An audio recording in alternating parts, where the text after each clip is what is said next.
Так, страдания аборигенов продолжаются. Как понять, как есть эти утопинцы? В общем, теперь последняя попытка нажимна из холодильника. В этих классиках организовался прямо конкретный жир. Просто ахтунг.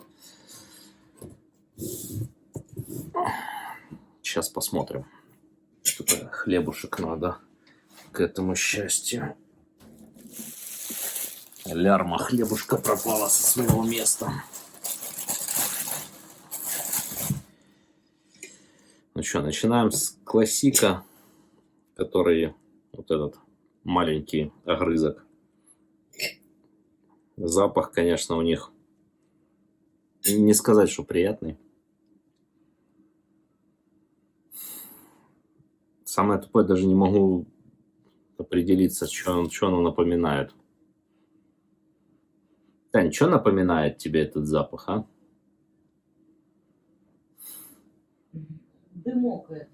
Да не, на дым не похоже и близко.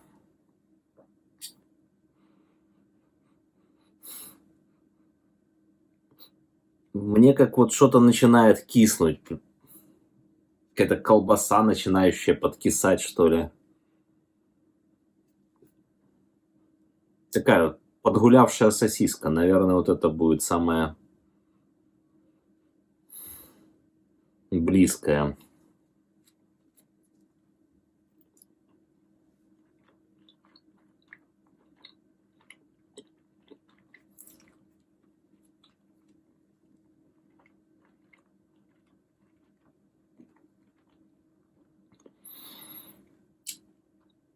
Гниющий лук с сосиской.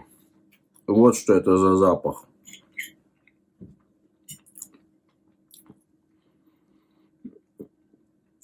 Конечно, если есть в формате очень много хлеба и очень мало утопинца, то уксус немножко уходит на задний план. Но вообще я как бы особо не восприимчивый к этому. Но у меня уже полдня конкретно желудок дает о себе знать.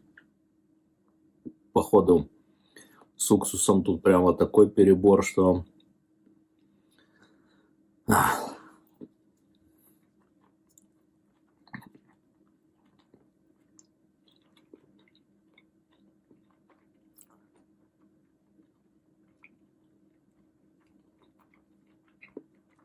И самое интересное, вот этот жир, который там организовался, такое ощущение, что он обволакивает вот этот холодный жир. В общем, их точно не стоит есть холодными. Теплыми тоже так себе развлечение. На наш вкус получилось, что вот жареные кое-как понемножку и с таким забивающим соусом.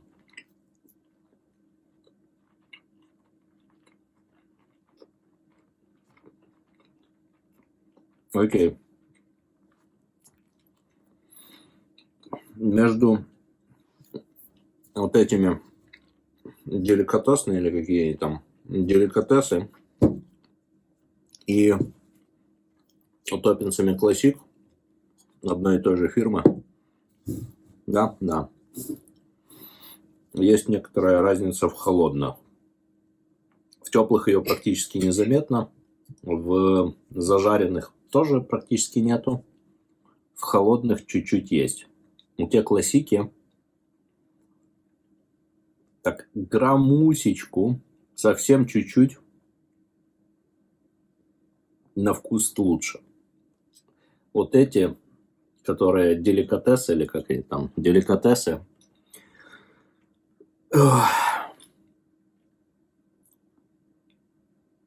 такое ощущение, что они обмазанные замороженным смальцем.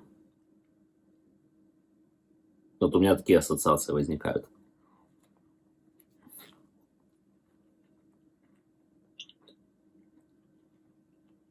То есть не просто с салом, а тупо топленым, перетопленным.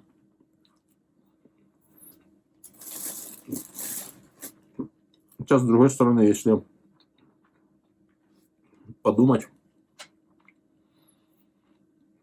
при консервации этих утопинцев они состоят как раз из свинины в большинстве, чуть-чуть там куриных каких-то останков и говяжьих, и сала в них. Хоть его вроде много и не видно, но его там хватает. Вот это все сало как раз таки вываривается в их сок, и оттуда вам какие-то подобные движения на смалице происходят.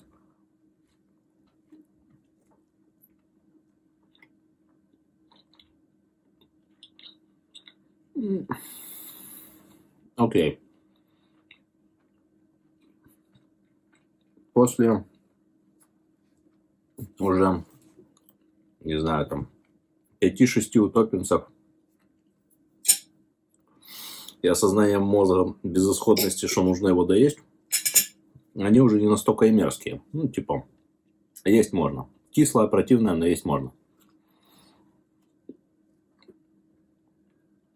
На вопрос, зачем их есть вместо нормальных сарделек, ответа нет.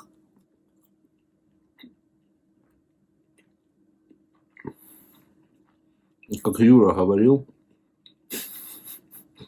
что в Праге живет, который, что своеобразная ботва. Типа, я не знаю, попадут ли они в категорию настолько мерзко, что иногда и хочется.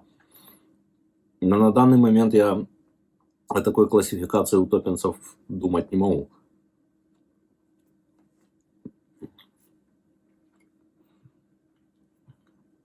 Окей. Пришло время, как они, паречки.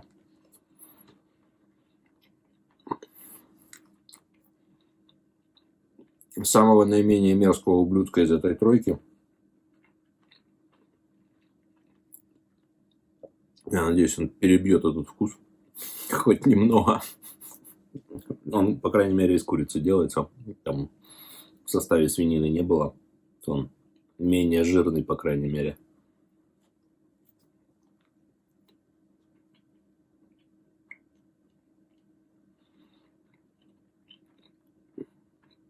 Ну, вот этот персонаж как раз в холодном формате не такой уж плохой. Не настолько кислый. Уксус меньше ощущается.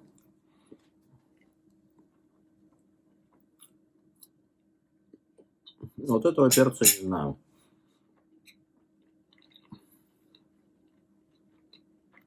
Закусью, надо было с бехеровкой попробовать. Может, действительно они под бехеровку его закусывают. Эксперимент. Так, рубрика «Эксперименты». Бехер. Такой обычный, нормальный. Нефильтрованный. Утопинс. Может, они реально бехеровку им закусывают? Но у меня нет других предположений, почему оно должно быть. Можно пить бехеровку с непонятно чем. Но я вообще не очень понимаю, как можно в принципе пить бехеровку. Она... Ну, тебе можно принести туалетную бумагу, чтобы ты занюхал, и на этом все. Эффект будет точно такой же. Таня, я и так небольшой любитель бехеровки. Нет. Хватит? Ладно.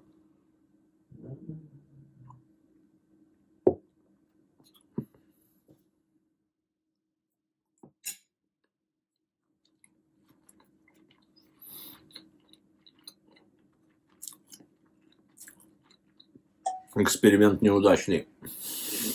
Это еще более мерзкое, чем можно было себе подумать. Хочешь попробовать? Нет, не хочу. Фу. Смотри, я перчик там нашел. Что он сладкий? Ну, Или так же по идее, вонючий? Ну, там все воняет этим гнилым луком. Ну, так уже заспиртованный. Он, да, он будет заотстованный. И, по идее, это должен быть остренький.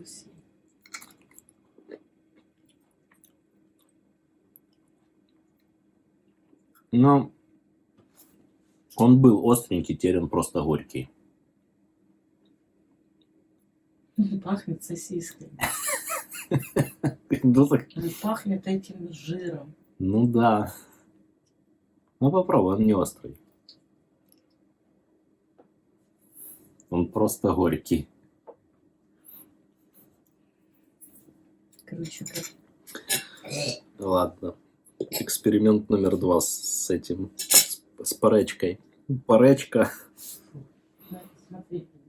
Я сам на это смотреть не могу. Че ты думаешь, я отворачиваюсь?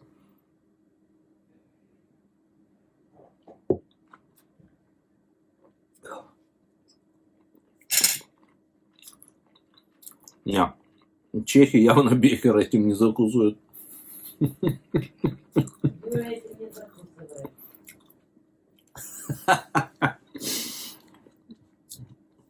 Тут нужны цитрусовые нотки, а не вот это вот все. Ладно, доедаем это счастье с перцем. И заканчиваете эксперименты с чешскими утопинцами. Экстренное включение по утопинцам. Таня решила их пожарить вместе с картошечкой и с лучком из утопинцев. Посмотрим, перестанет ли они быть настолько мерзкими.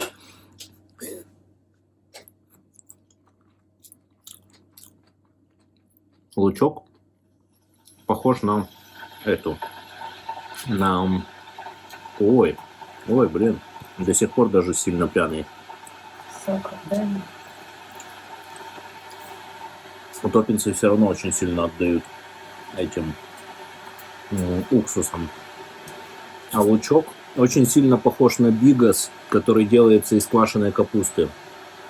Вот тот, который мы в Кракове пробовали. Вот самый первый бигас, что мы пробовали в Польше, похож на вот этот лучок, который тушеный из утопинцев. Уксус дает свое, но очень кислый. И почему-то напоминает тушеную капусту. Это не новая опция, может, типа тушить утопинцы в бигасе. Но я бы не в квашеной капусте тушил, а вот просто тушить капусту и тогда туда эти утопинцы класть. Бигас квашеная капуста. Ну, хорошо, но я бы, наверное, не с квашеной капустой их бы делал, а с обычной капустой. Вот как обычная нормальная тушеная капуста делается, не бигас, а обычная нормальная тушеная капуста. И тогда, может быть, они свою лютую кислоту отдадут, но все равно оно останется, много кислого останется. Чересчур кислое будет. Зачем так издеваться, если можно просто сардельки взять и потушить? Вот в этом формате они менее омерзительные. Лучок вообще как бы... Если не знать, что это лучок, можно подумать, что тушеная кислая капуста. Типа такой бигас. Конечно, под вопросом, удавшийся или не особо. По сравнению с тем, который мы в Кракове первый пробовали, типа знакомство с бигасом, то это, блин, это даже удавшийся бигас был бы.